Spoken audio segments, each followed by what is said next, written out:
پھر ان کو اتنی تفصیل سے پیدا کیا. انسان کہتا ہے کہ مچھر کو کیوں بنایا, چھپکلی کو کیوں بنا دیا, مکھی کو کیوں بنا دیا. انسان اللہ کے فیصلوں میں کسی قسم کا کوئی عیب نہیں نکال سکتا, نہ ہی اس کو کوئی سوال کر سکتا ہے. اللہ کو کوئی سوال نہیں کر سکتا اس نے کوئی کام کیوں کیا, جبکہ وہ اپنے فیصلے نافذ کر کے ہی رہتا ہے. عالم سفلی کی بات کریں یعنی نیچے کی دنیا کی. نیچے کی دنیا میں اللہ تعالیٰ نے جمادات میں سے جو کچھ بنایا اپنی مرضی سے بنایا. جمادات کی کتنی تعداد ہونی چاہیے, زمین کے کس حصے میں ہونی چاہیے, کون سے جمادات کو بالکل بنجر ہونا ہے, کس کو نباتات سے ڈھکے ہونا ہے, کس کو برف سے ڈھکے ہونا ہے, اس کا تعین کرنے والی اللہ کی ہی ذات ہے. اور کون سے نباتات نے خزانے اگلنے ہیں, جیسے کہ بہت سے جو جمادات ہیں جن کے اندر سے ہمیں نمک نکلتا ہوا ملتا ہے, اسی طرح سے لوہا ملتا ہے, جواہرات سونا ملتا ہے, اسی طرح سے بہت سے جو جمادات ہیں وہ لاوا اگلتے ہیں. اس کا تعین کرنے والی ایک ہی ذات ہے اللہ سبحانہ و تعالیٰ کی. اسی طرح سے پانی کو مختلف صورتوں میں رکھ دیا. وہ چاہتا تو ایک ہی طرح سے پانی کو زمین پر رکھ دیتا, لیکن اس کی قدرت کی دلیل ہے کہ وہ ہر چیز کرنے پر پوری قدرت رکھتا ہے. اس نے پانی کو برف کی شکل میں بھی رکھا, بہتا ہوا بھی رکھا, ٹھہرا ہوا بھی, اسی طرح سے بخارات کی شکل میں رکھا. پانی کے مختلف رنگ, مختلف ذائقے, مختلف فائدے ہیں. پانی کے اندر کی مخلوقات بالکل ہی مختلف رکھ دی اور مسلسل کثرت کے ساتھ ان کو پیدا کرتا چلا جا رہا ہے جن کے بارے میں انسان جانتا بھی نہیں. جہاں چاہا اللہ تعالیٰ نے پانی کو ختم کر دیا. جیسے کہ سورۃ ملک میں فرمایا, کہو کیا تم نے غور کیا اگر تمہارا پانی زمین میں دھس جائے تو کون تمہارے پاس بہتا ہوا پانی نکال کر لا سکتا ہے. یعنی پانی کے اوپر ٹوٹل اختیار اللہ تعالیٰ کا ہے. اسی طرح سے جہاں چاہتا ہے وہ پانی کو زیادہ بہا دیتا ہے اور وہ تباہی کرتا ہے سیلاب کی صورت میں. اس کے اوپر ٹوٹل فیصلہ اللہ سبحانہ و تعالیٰ کا ہے. جانوروں کو جو اللہ تعالیٰ نے رکھا, مختلف نسل کے رکھا, مختلف نسلیں, جیسے کہ گھوڑا ایک نسل ہے, بندر ایک نسل ہے, زیبرا ایک نسل ہے, شیر ایک نسل ہے. تو اتنی زیادہ نسلوں کے جانور اللہ تعالیٰ نے پیدا کر دیے. پھر ہر نسل کے اندر اتنی زیادہ تعداد ہے ان جانوروں کی. کچھ جانوروں کو انسان سواری کے لیے استعمال کرتا ہے, کچھ سے خوراک حاصل کرتا ہے, کچھ سے باقی زندگی کی ضروریات حاصل کرتا ہے, اور کچھ کا ویسے ہی شکار کرتا ہے. اللہ تعالیٰ نے رینگنے والے جانور رکھے. اللہ سبحانہ و تعالیٰ کا فیصلہ ہے, انسان جانتا بھی نہیں ہے کہ کیا کچھ اللہ تعالیٰ نے بنا کر اس کائنات میں رکھ دیا. اللہ سبحانہ و تعالیٰ کی تخلیقات کی انسان ڈسکوری ہی کر رہا ہے. تو اللہ سبحانہ و تعالیٰ کے فیصلے اس پوری کائنات کے اوپر ثابت ہیں. اس نے جو چاہا, جیسا چاہا, جہاں چاہا, جب چاہا پیدا کیا اور مسلسل پیدا کرتا چلا جا رہا ہے. پھر کون سے جانور کو پہاڑوں میں رہنا ہے, کون سے جانوروں کو صحرا میں رہنا ہے, کون سے جانور کو دوڑتے ہوئے ہونا ہے, کون سے جانوروں کو رینگتے ہوئے ہونا ہے, اس کا تعین کرنے والی, فیصلہ کرنے والی ذات اللہ کی ہی ہے. نباتات کو جو اللہ تعالیٰ نے رکھا زمین کے اوپر, نباتات کے ذریعے اس زمین کے اوپر جتنے بھی جاندار ہیں سب کا وجود برقرار ہے. نباتات کو مختلف شکل و صورت کا بنایا. پھر اسی طرح سے مختلف موسم میں مختلف نباتات اگتے ہیں, اللہ کا فیصلہ ہے. نباتات کو انسان اپنے گھر کی زینت بناتا ہے. اس کے مختلف رنگ ہے, وہ چاہتا تو ایک ہی رنگ کے بنا دیتا, لیکن اس کی قدرت ہے, اس نے سبز رنگ کے اندر بھی اتنی زیادہ ورائٹی رکھ دی. اسی طرح سے مختلف رنگ رکھ دیے نباتات کے اندر. پھر ان نباتات سے انسان جو سایہ حاصل کرتا ہے, اللہ سبحانہ و تعالیٰ نے کچھ نباتات کو بنایا ہی سایہ دینے کے لیے ہے, کچھ کو کھانے کی چیزیں اگانے کے لیے بنایا. کچھ نباتات جو ہے وہ پھل اگاتے ہیں, کچھ سبزیاں اگاتے ہیں. انسان گن بھی نہیں سکتا کہ کیا کچھ اللہ تعالیٰ مسلسل اگاتا چلا جا رہا ہے اور کیا کچھ اگا چکا ہے. جیسے کہ انسان گن نہیں سکتا کہ انسان نے اپنی زندگی میں کتنے سیب کھائے, کتنے آڑو کھائے, اسی طرح سے باقی انگور کتنے کھائے, کتنی سبزیاں کھائی. ایک انسان اپنی زندگی کا گن نہیں سکتا. تو اس کائنات میں جتنے بھی انسان آ کر جا چکے ہیں انہوں نے کتنے نباتات کو استعمال کیا اور کتنے اس وقت موجود ہیں, کتنے قیامت تک کریں گے استعمال. تو اللہ سبحانہ و تعالیٰ کی عظیم قدرت کی نشانی ہے, وہ اپنی مرضی سے جو چاہتا ہے, جہاں چاہتا ہے, جیسا چاہتا ہے, جس وقت چاہتا ہے پیدا کرتا ہے. اس کائنات کے اوپر اللہ تعالیٰ کا حاکم ہونا ثابت ہے.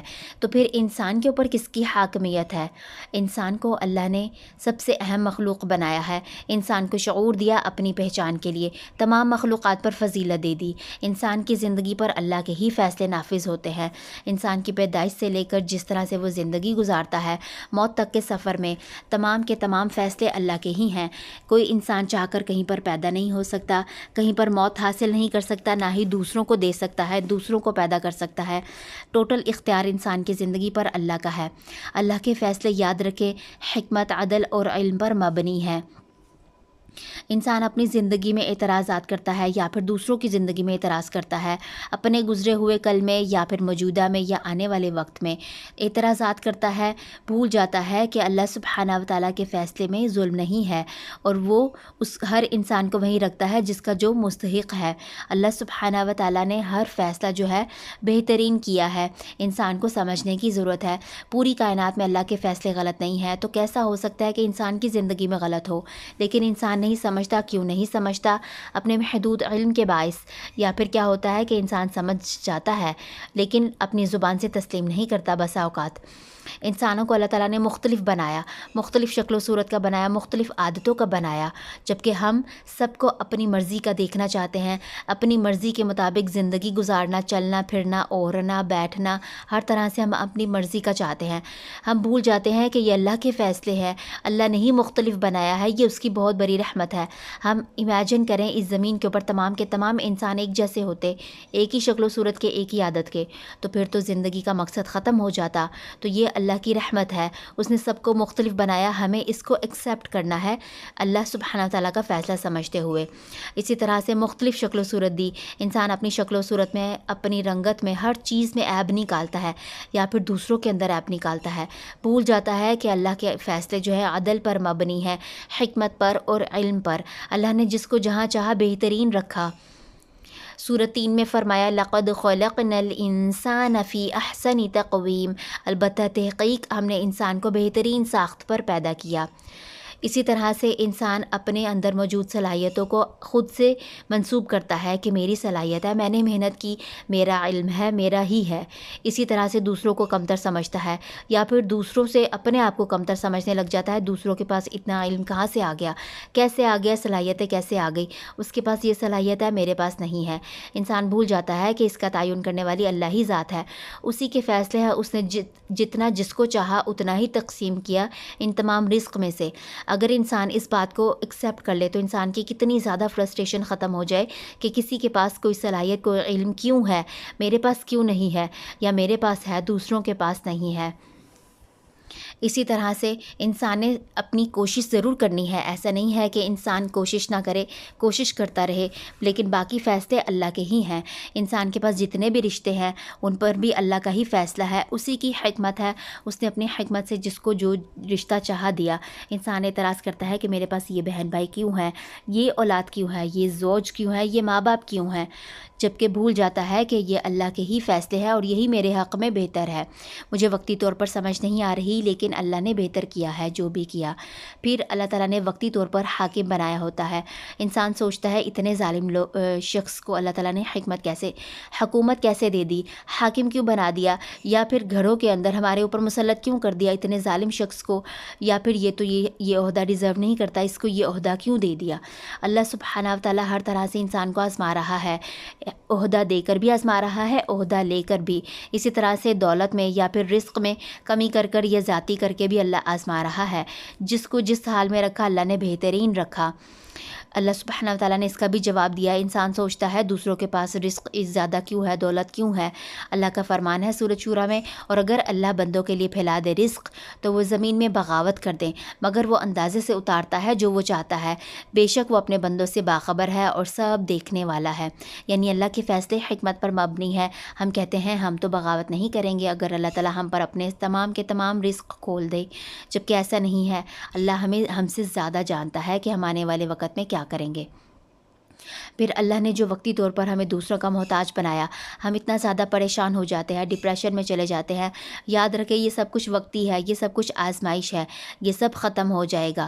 اسی طرح سے جو بیماری صحت اللہ تعالیٰ دیتے ہیں، اللہ کا ہی فیصلہ ہے، کوئی بھی انسان بیمار ہونا نہیں چاہتا، لیکن اللہ تعالیٰ بیماری کے ذریعے سے انسان کے درجات کو بلند کرتے ہیں، انسان کی زندگی کے بہت سے معاملات کو تبدیل کر دیتے ہیں، اس کے سامنے بہت سے معاملات کھلتے ہیں۔ اسی طرح سے انسان کی تکلیفوں کے ذریعے سے اس کے گناہ گناہ کو ختم کرتے ہیں۔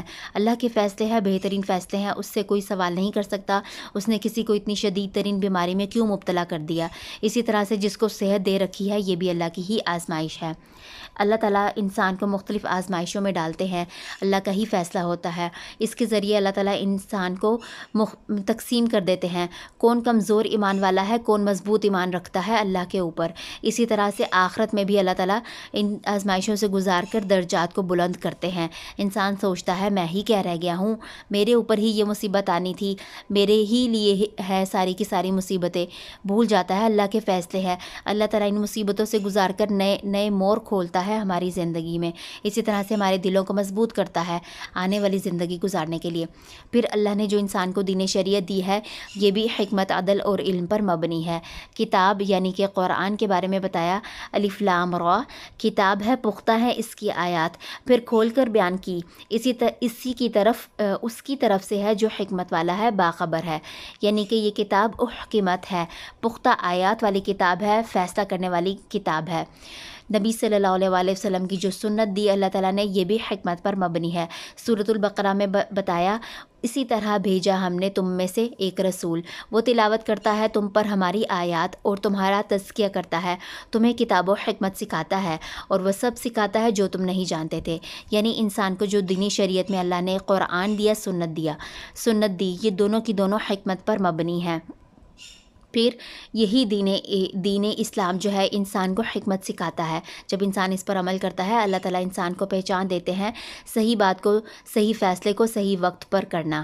اللہ سبحانہ تعالیٰ کا فرمان ہے سورۃ البقرہ میں، یؤتی الحکمۃ من یشاء، جس کو چاہتا ہے حکمت عطا کرتا ہے، اور جس کو حکمت عطا کرتا ہے اسے خیر کثیر عطا کیا گیا، اور نہیں نصیحت لیتے مگر عقل والے۔ یعنی کہ جس کے پاس حکمت ہے وہ بہت ہی قیمتی خزانہ ہے، خیر کثیر میں سے ہے۔ یہ بہترین فیصلہ بہترین وقت پر کرنا، بہترین جگہ پر کرنا، یہ اللہ کی بہت بڑی حکمت ہے، بہت بڑی رحمت ہے کہ اللہ تعالیٰ حکمت دیتے ہیں۔ بہت سے لوگوں کو اللہ تعالیٰ بائے برتھ دے دیتے ہیں، لیکن بہت سے لوگ جو ہے دین اسلام پر جب چلتے ہیں، اس کا علم حاصل کرتے ہیں، تو اللہ تعالیٰ ان کو حکمت عطا کرتے ہیں۔ اسی طرح سے انبیاء کرام کو بھی اللہ تعالیٰ نے حکمت دی، جیسے کہ نبی صلی اللہ علیہ وآلہ وسلم کو حکمت دی، سورۃ نساء میں بتایا، اور نازل کیا اللہ نے آپ پر کتاب، حکمت، اور آپ کو وہ سکھایا جو آپ نہیں جانتے تھے، اور اللہ تعالیٰ کا آپ پر بہت بڑا فضل ہے۔ سورۃ لقمان میں فرمایا لقمان کو حکمت دی، اور تحقیق ہم نے لقمان کو حکمت عطا کی کہ اللہ کا شکر ادا کرو، اور جو شکر ادا کرتا ہے تو اپنی ہی ذات کے لیے کرتا ہے، اور جس نے ناشکری کی تو اللہ بے پرواہ ہے، اور اپنی ذات میں خود تعریف کیا گیا ہے۔ پھر آخرت میں فیصلے بھی اللہ ہی کرے گا۔ دنیا میں ہر طرح سے فیصلہ اللہ کا ہی چلتا ہے، دین شریعت دے کر بھی اللہ نے ہی فیصلہ کیا، ہمارے لیے ہی بہتر کیا، آخرت میں بھی اللہ ہی فیصلہ کرے گا۔ سورۃ القصص میں فرمایا، اور وہ اللہ ہے جس کے سوا کوئی معبود نہیں، اسی کی تعریف ہے شروع میں بھی اور آخر میں بھی، اسی کے تمام فیصلے ہیں اور اسی کی طرف لوٹ کر جانا ہے۔ آئیے اس بادشاہ کائنات کے ساتھ تعلق کو مضبوط کرتے ہیں، اس کے ساتھ جڑتے ہیں جس کا فیصلہ ہم پر چلتا ہے، جس کے اختیار سے ہم باہر نہیں نکل سکتے، جو ہمیں بھی فیصلہ کرنے کا اختیار دیے ہوئے ہے۔ اس زندگی میں اللہ نے ہمیں اختیار دیا ہے کہ ہم اپنی مرضی سے اپنے رب کو چنتے ہیں یا دنیا کی کمتر چیزوں کو۔ سوال یہ ہے، ہم سب اپنی ذات سے سوال کریں کہ اتنی بڑی ذات کے ہوتے ہوئے چھوٹوں کو کیوں پکاریں، چھوٹی ذات پر انحصار کیوں کریں جو خود اتنی بڑی ذات کے ہی محتاج ہیں۔ اصل میں حقیقت یہ ہے کہ جس قدر کا حقدار اللہ ہے، انسان نے وہ جگہ کسی اور کو دے دی، یا پھر اپنی ذات کو دے دی، یا اپنے ہی جیسی چھوٹی کمتر مخلوقات کو دے دی۔ آئیے اللہ کو محبت کے ساتھ الحکیم، الحاکم، الحکم کہہ کر پکاریے، وہ جس کے فیصلے میری زندگی پر حکمت، عدل اور علم پر مبنی ہیں۔ اب تک اس نے میرے لیے بہترین فیصلے کیے، آگے بھی بہترین فیصلے کرے گا، وہی دین کا علم سکھائے گا، وہی مجھے حکمت کی تعلیم دے گا، اور آخرت میں میرے حق میں بہترین فیصلہ کرے گا۔ فائدہ کیا ہوگا اللہ کو ان ناموں سے پکارنے کا؟ اللہ کے ساتھ تعلق مضبوط ہوگا، اللہ کے بہترین فیصلوں پر یقین آئے گا، اللہ کا ڈر دل میں آئے گا کہ میرا رب میرے ساتھ کچھ بھی کرنے کی پوری قدرت رکھتا ہے، اگر میں نے اس کی مرضی کی زندگی نہ گزاری تو آخرت میں بھی اسی کا فیصلہ چلنے والا ہے۔ اعمال میں بہتری آئے گی، اللہ سے امید جڑے گی کہ دنیا میں جو بھی مشکل میں ہوں، اللہ سبحانہ تعالیٰ مجھے ضائع نہیں کرے گا، وہ میرے لیے بہترین فیصلہ کرے گا۔ کرنے کے کیا کام ہے؟ شعوری طور پر اللہ کے فیصلوں پر راضی ہونا ہے اور یہی میرے لیے بہتر ہے، اس بات کو ماننا ہے۔ کسی بھی معاملے میں پھنسے ہیں تو اللہ سے ہی فیصلہ مانگنا ہے کہ وہی وہ ذات ہے بہترین فیصلہ کرنے والی۔ دین کو زندگی میں لا کر حکمت کے ساتھ فیصلے کرنے ہیں، کیونکہ دین سراسر حکمت پر مبنی ہے۔ لوگوں کے ساتھ عدل کا معاملہ کرنا ہے۔ اگر ہم چاہتے ہیں کہ ہمارا رب ہمارے ساتھ عدل اور حکمت اور علم کے ساتھ معاملہ کرے تو اللہ تعالیٰ سے اچھا گمان رکھنا ہے کہ وہی وہ ذات ہے جو مجھے کبھی ضائع نہیں کرے گا، جو میرے لیے بہتر ہوگا وہی وہ کرے گا میرے لیے۔ آخرت کو ذہن میں رکھتے ہوئے تمام کے تمام کام سر انجام دینے ہیں۔ مختلف دعائیں پڑھنی ہے، جیسے کہ ابراہیم علیہ السلام نے اللہ سے حکمت مانگی تھی، ربی حب لی حکمن والحقنی بالصالحین، اے میرے رب مجھے حکمت عطا فرما اور مجھے نیک لوگوں میں شمار کر۔ سورۃ زمر میں اللہم فاطر السماوات والارض، اللہم اے اللہ، فاطر السماوات آسمانوں کا پیدا کرنے والے، والارض اور زمین کے، عالم الغیب والشہادہ عالم غیب اور شہادت کو جاننے والے، حاضر کو جاننے والے، انت تحکم بین عبادک، تو ہی فیصلہ کرے گا اپنے بندوں کے درمیان میں، فی ما کانوا فیہ یختلفون، جس میں وہ سب اختلاف کر رہے ہیں۔ ان دعاؤں کو کثرت سے پڑھنا ہے۔ الحمدللہ، اللہ کے اس نام سے آپ نے جو کچھ بھی سیکھا ریفلیکشن میں ضرور شیئر کیجئے۔ سبحانک اللہم و بحمدک، اشہد ان لا الہ الا انت، استغفرک و اتوب الیک۔ السلام علیکم ورحمۃ اللہ وبرکاتہ۔